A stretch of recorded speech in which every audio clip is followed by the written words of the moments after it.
Hello दोस्तों, मैं हूं आपका दोस्त और होस्ट। स्वागत है आपका आर्या फिजिक्स पॉइंट पे। आज हम लोग करने वाले हैं TMU BSc part 1 physics paper 1 का क्लास 14 में हम लोग पढ़ेंगे क्या, magnetic field at any point on the axis of A solenoid carrying current I. तो सोलेनॉइड हम इस प्रकार से लेते हैं, ठीक। और ये फिगर आप लोग ठीक से बना लीजिए, फिर इस फिगर के बारे में हम लोग विस्तार से चर्चा करते हैं।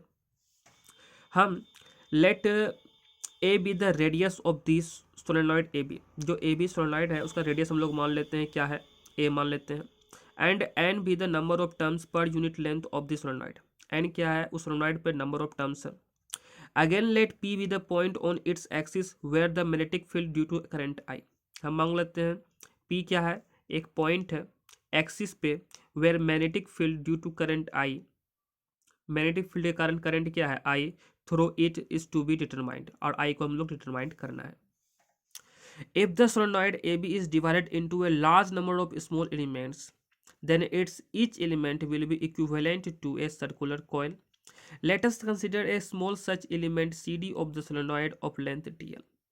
अगर मान ले सोलेनॉइड ए बी जो है वो डिवाइडेड है into very large number of small elements के, तो हम वैसे ही एक स्मॉल एलिमेंट्स मान लेते हैं सी डी को, और उसका लेंथ कितना है डी एल।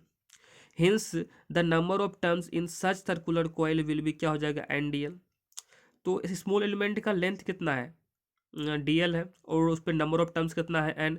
तो इस सी डी एलिमेंट का क्या हो जाएगा, number of turns in such circular coil will be क्या हो जाएगा, एन डी एल हो जाएगा। Let r be the distance of point P from the centre O. Centre O से पॉइंट पी का डिस्टेंस क्या मान लिए हैं, आर मान लिए हैं, ठीक। Let r be the distance of point P from the center O of the circular coil CD and x the distance of point P from its circumference। और x क्या है, डिस्टेंस इसके circumference से। क्या हम मान लेते हैं, let angle C P O equal to theta. Angle C P O को हम मान लेंगे थीटा, और एंगल सी पी डी को मान लेते हैं d theta. Angle C P O देखिए कहाँ पर है, सी पी ओ, इसको हम क्या मान लेते हैं, थीटा। और एंगल सी पी डी इसको हम लोग क्या मान लेते हैं, डी थीटा। ऑल राइट, यहाँ तक तो क्लियर है।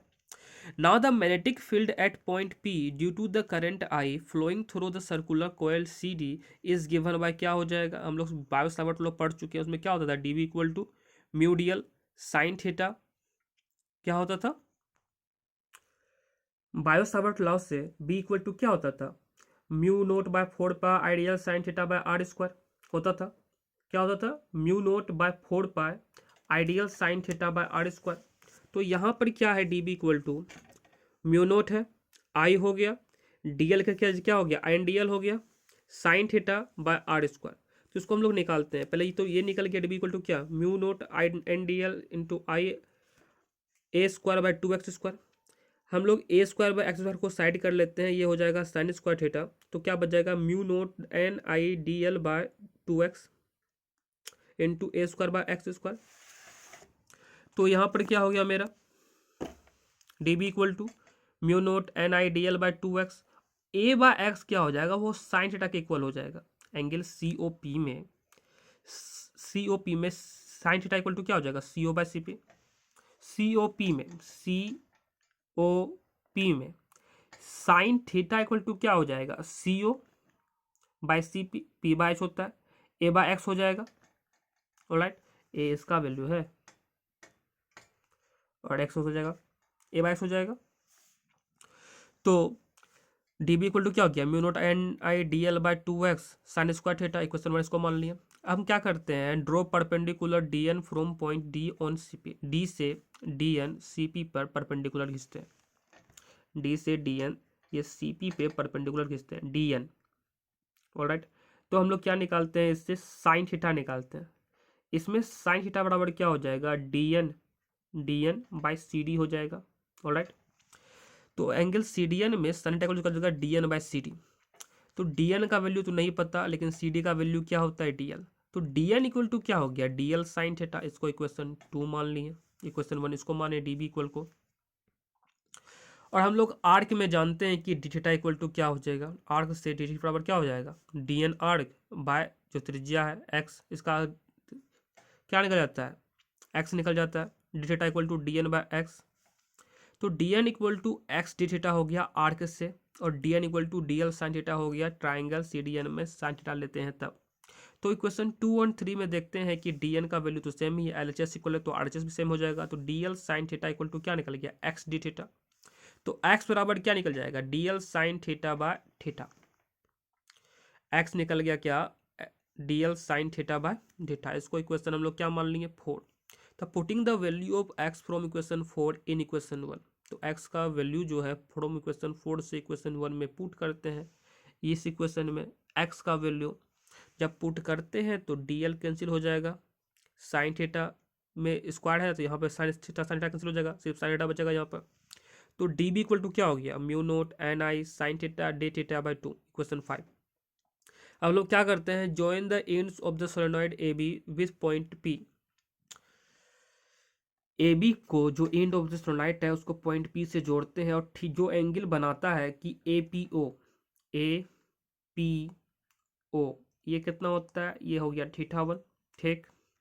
और ये बी पी ओ कितना हो जाएगा, बी पी ओ ये पूरा हो जाएगा क्या, थीटा 2। तो A P O equal to theta 1 and B P O equal to theta 2 हो गया। Hence the magnetic field at point P due to the current I flowing through the solenoid AB is given by क्या हो जाएगा, any idea? B equal to theta 1 to theta 2 mu naught n I by 2 sine theta d theta. जो element पे निकला, जो D L element पे निकला C D पे, वो क्या था, mu naught n I by 2 sine theta d theta. तो हमको पूरे होल पे निकालना है ना, पूरा सोलेनॉइड का निकालना है ना। तो ए बी कितना एंगल बना रहा था, थीटा 1 से थीटा 2। ए बना रहा था थीटा 1, बी बना रहा था थीटा 2। तो पूरे पर निकालने के लिए क्या किए, इंटीग्रेशन कर दिए। डी बी का क्या हो गया, बी, और ये इसका कर रहे हैं इंटीग्रेशन। तो mu naught n I by 2 ये तो कॉन्स्टेंट के कारण बाहर निकल आएगा। तो क्या निकला, सिर्फ साइन थीटा डी थीटा का कर रहे हैं ना। तो साइन थीटा क्या होता है, माइनस कॉस थीटा, कहाँ से, थीटा 1 से थीटा 2 तक। तो बी इक्वल टू क्या निकल गया, mu naught n I by 2 cos theta 1 minus cos theta 2 equation 6।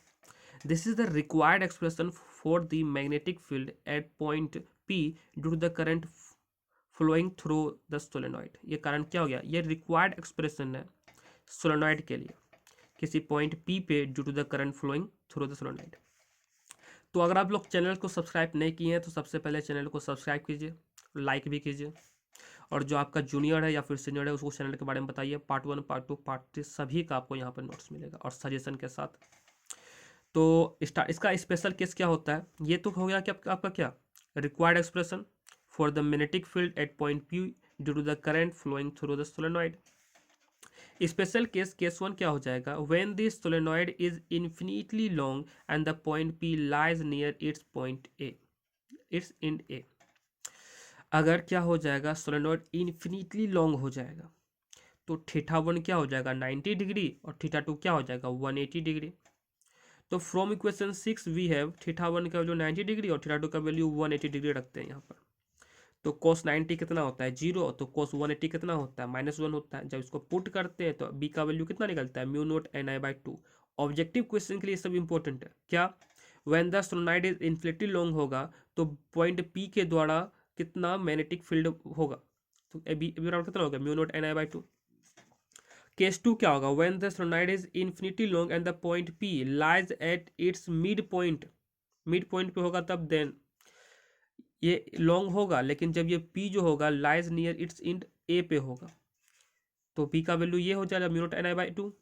और जब सोलेनॉइड इन्फिनिटली लॉन्ग होगा लेकिन जो पॉइंट P होगा इसके मिड पॉइंट पे होगा तब क्या होगा, थीटा 1 तो 0 निकल जाएगा और थीटा 2 निकल जाएगा 180 डिग्री। तो फ्रॉम इक्वेशन 6 वी हैव, तो cos 0 का वैल्यू क्या निकलता है 1 और cos 180 का वैल्यू कितना निकलता है -1, 1 माइनस 1 क्या निकल जाएगा 2। तो mu naught n I by 2 into 2 cancel, क्या निकल गया म्यू नोट एन आई। तो b का वैल्यू कितना निकल गया म्यू नोट एन आई। कब, जब सोलेनॉइड इन्फिनिटली लॉन्ग हो और द पॉइंट क्या हो वो उसके पॉइंट p उसके मिड पॉइंट पे हो तब b बराबर म्यू नोट एन आई।